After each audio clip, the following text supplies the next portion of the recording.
축원을 드립니다. 오늘은 6월절 어린 양에 대해서 잠시 함께 말씀을 나누도록 그렇게 하겠습니다. 유럽에 100년 전쟁이 있었습니다. 영국과 특별히 프랑스가 오랫동안 전쟁을 치르게 되었는데, 그때 당시 일화 가운데 한 일화가 있는데, 그것이 뭐냐면 이 프랑스 북쪽에 있는 조그만 도시 깔레라고 하는 도시가 있는데, 그림 하나 보여드리겠는데요. 그 깔레이에는 이 노댕이 만든 이 깔레이 시민들이라고 하는 이 동상이 하나 있다고 합니다. 저는 가보지 않아서 알 수는 없겠지만은 이 청동 조각상인데 아주 아름다운 조각상으로 그와 같이 관광객들이 많이 찾는 그런 소문난 동상입니다. 그런데 이 100년 전쟁을 치르고 있을 때 영국의 군대가, 영국은 왕정 국가 아닙니까? 물론 뭐 다 유럽이 그때 당시는 그랬지만은, 근데 이 영국 왕이 끈질긴 이 깔레 사람들의 저항, 그래 깔레 사람들이 저항을 하니까 이 깔레 성을, 도성을 점령을 해야 되는데, 이분들이, 이 깔레 시민들이 적극적으로 저항을 하는 거예요. 그래서 작전을 핀 게 무엇이냐면 성 주위를 포위해가지고 출입을 하지 못하도록, 여리고성을 무너뜨린 것처럼 그렇게 출입을 하지 못하도록 수개월 동안을 그 성을 둘러싸고 있었습니다.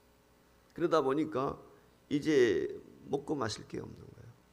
그래서 결국은 그 안에서 아사할 수밖에 없기 때문에 시민들이 이제 항복을 하게 된 것입니다. 그 항복을 하게 되었을 때 영국 왕이 그런 제안을 하게 되죠.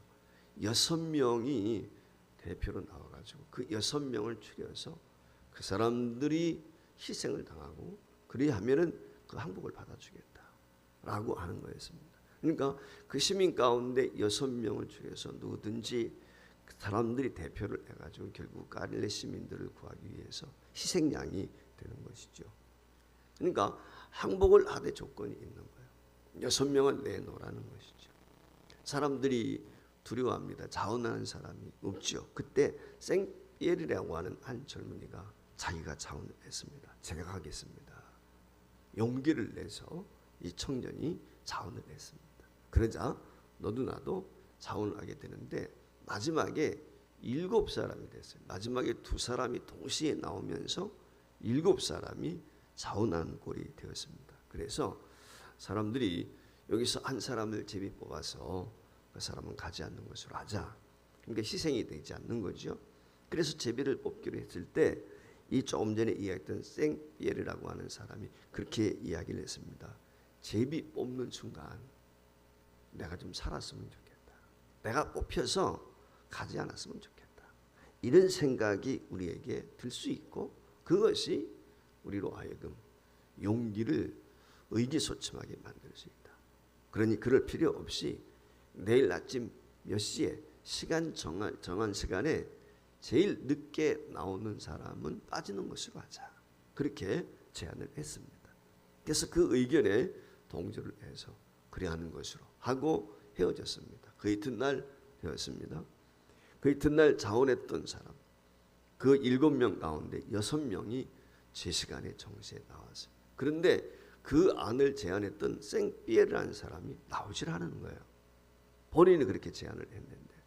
그래서 무슨 일인가 라고 생각이 들어서 사람을 보내가지고 집에 보니까 이미 생피에르는 죽어 있었습니다. 스스로 자결을 한 것입니다. 왜 자결을 했냐면, 혹시라도 그 인원에 뽑힌 사람들이 두려운 마음이 들까봐 자기 스스로 목숨을 끊음으로 인해서 그 용기를 잃지 않고 그 시민들을 대신해서 용감하게 죽을 수 있는 담력을 주도록 하기 위해서 본인 스스로가 목숨을 끊은 거예요. 자결을 한 거예요. 그래서 이제 6명이 이 시신을 가지고 가는 거예요. 영국 이제 군대 앞에 시신을 가지고 가게 되었을 때 영국 왕이 그 이야기를 듣고 이 생피에르의 용기와 그 깔레라고 하는 그 시민들의 그 용기를 보고서 감동을 받았다고 그래요. 그래서 이 6명을 죽이기로 했던 것을 없는 것으로 하고, 이 생피에르, 이 청년이 대신 죽음으로 인해서 깔레 시민들에게는 그 이상의 해가 없었다라고 하는 거예요. 그래서 그것을 기념해서 만든 조각상이 바로 노댕의 이 갈래 시민들이라고 하는 것이죠. 그러니까 이 생베르라고 하는 사람은 어떻게 보면 그 갈래 시민들의 속죄양, 어린 양이 된 것과 같은 것이죠. 자신의 목숨을 내놓음으로 인해서 갈래 시민들을 구원을 한 것입니다. 자, 오늘 여기 본문 말씀에 나타나는 것 우리가 너무 잘 아는 것이죠. 애국에서 이스라엘 백성들이 종살이하게 되었을 때 출애굽을 하게 되는데 이제 마지막 10번째 재앙을 앞두고 하나님께서 이스라엘 백성들에게 명하시는 유월절 양을 지킬 것을 여기 말씀을 하고 있거든요. 그래 마지막 재앙이 여러분 잘 아시는 것처럼 장자 죽음 아닙니까? 그때 죽음의 사자가 온 애굽의 지역을 돌아다니면서 장자들을 다 멸하게 되는데 양의 새끼를 잡아서 피를 문설주에 바르게 되면은 죽음의 사자가 그 집은 뛰어넘어간다는 것이죠. 그래서 유월절. 그래서 유월절이라는 말의 의미는 뛰어넘는다, 패스오버 그런 의미가 있는데 오늘 여기 본문이 바로 그것을 우리에게 가르쳐주고 있습니다. 그러면은 이 유월절 양은 이미 우리가 익히 많이 들어서 알고 있지만은 무엇을 의미하느냐라고 하는 것이죠. 첫 번째는 이 양은 바로 유월절 양이 예수님을 상징하는 것이다 라고 하는 것이죠. 오늘 여기 본문 3절 말씀에 보면 너희는 이스라엘 온 회중에게 말하여 이르라 이달 열흘에 너희 각자가 어린 양을 잡을지니 각 가족대로 그 식구를 위하여 어린 양을 취하되 그렇게 말씀을 했어요. 그러니까 가족 수대로 양 새끼를 잡는 거예요. 어린 양 1년짜리니까 어린 양이다. 그렇게 오늘 여기 표현했어요. 근데 각 식구대로 10명이면 10명 10마리를 잡는 거죠. 5명이면 5마리 이렇게 식구대로 잡는 거예요. 그리고 5절 말씀에 보면 어떻게 합니까? 너희 어린 양은 흠없고 1년 된 수컷으로 하되 양이나 염소 중에서 취하고 그랬어요. 조금 전에 말씀에 3절 말씀에 보면은 양을 취할 것 어린 양을 취하라고 그랬는데 오늘 여기는 염소까지도 말씀을 하고 있거든요. 이스라엘 백성들은 이 염소를 잘 키우지 않는다고 그래요. 왜냐하면 염소가 이게 고집이 세고 힘이 세기 때문에 잘 키우지를 않는다고 해요. 그럼에도 불구하고 혹시라도 양을 키우지 못하는 사람들이 있으면 염소라도 잡아서 그것도 1년 된 것, 1년 미만 된 수컷으로 하는 것이죠. 그래서 유월절 양을 잡아가지고 그걸 임방에다가 피를 바르도록 그렇게 지금 이야기하고 있는 거죠. 이스라엘 사람들이 이와 같이 1년 된 어린 양을 선택해서 잡아야 되는데 이 어린 양이 상징적으로 우리에게 무엇이라고 이야기하느냐? 요한복음 1장에 보면은 세례 요한이 요단강에서 세례를 베풀죠. 그 세례를 베푸게 될 때 요단강에서 사람들이 많이 나온단 말이죠. 그래서 세례 요한한테 회개의 세례를 받거든요. 그때 예수님이 나오시죠. 그 예수님이 나오실 때 이 세례 요한이 예수님을 알아보고 외치는 말씀이 있어요. 그것이 요한복음 1장 29절 말씀. 이튿날 요한이 예수께서 자기에게 나오심을 보고 이르되 보라 세상 죄를 지고 가는 하나님의 어린 양이로다. 하나님께서 요한으로 하여금 성령의 감동하심을 받아서 예수님이 누군지 어떤 분인지 그걸 알게 했고 그로 하여금 그분이 어떤 분인가 하는 것을 선포하도록 이와 같이 세상 죄를 지고 가는 어린 양 우리의 구원주다 속죄양이다 라고 하는 것을 말씀을 하고 있어요. 인류를 위해서 사람들을 위해서 희생할 어린 양이다 속죄양이다 라고 이 세례 요한이 선언을 하고 있는 것이죠. 지금도 마찬가지죠. 우리를 구원하기 위해서 예수님은 속죄양으로 이 땅에 오셨어요. 죄 없으신 하나님의 아들이 빌립보서 2장 5절 이하에 나와 있는 말씀처럼 사람이 되셨다. 친히 사람이 되셔서 낮고 천한 곳에 오신 것으로 끝나는 게 아니고 그분은 친히 십자가를 지시고 어제도 말씀을 드렸습니다마는 이삭이 그 모리아산에 오른 것처럼 갈보리에 친히 자기 십자가를 짊어지고 오셨다. 속죄 양이 되기 위해서 예수 그리스도가 우리의 속죄 양이라고 하는 사실. 두 번째 기억해야 될 것은 이 어린 양이 우리를 위해서 희생당하셨다라고 하는 사실을 명심해야 돼요. 오늘 여기 본문 6절 7절 말씀에 보면 이달 열 나흘까지 간직하였다가 해질 때에 이스라엘 회중이 그 양을 잡고 그 피를 양을 먹을 집 좌우 문설주와 인망에 바르라 그랬어요. 그러니까 유월절 어린 양은 그날 10일째 되는 날에 선택을 하는 거예요. 그리고 나서 4일 동안 데리고 있다가 열 나흘째 되는 날 양을 잡는 거죠. 그래서 그 양을 잡아가지고 그 피를 집의 문설주와 인방에다 바른다. 그렇게 되어 있습니다. 그리고 고기는 그 식구들이 먹는. 근데 고기는 오늘 여기 나와 있는 것처럼 삶거나 그런 것이 아니라 불에 구워서만이 먹을 수가 있습니다. 여러분 잘 아시는 것처럼 오늘 여기 8절로 10절 말씀에 보면 고기를 먹는데 다 먹어야 돼요. 만약에 한 사람당 한 마리씩이니까 이게 만만치 않잖아요. 고기 양이.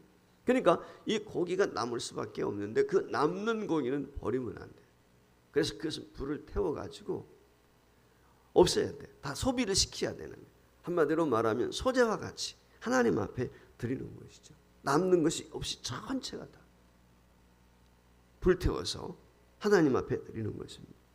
그러니까 이 양의 입장에서 보면 무슨 얘기냐면 온전한 희생, 불태워져서 자신이 없어지는 거예요. 온전한 희생을 말씀하는 것이죠. 이것이 어린 양.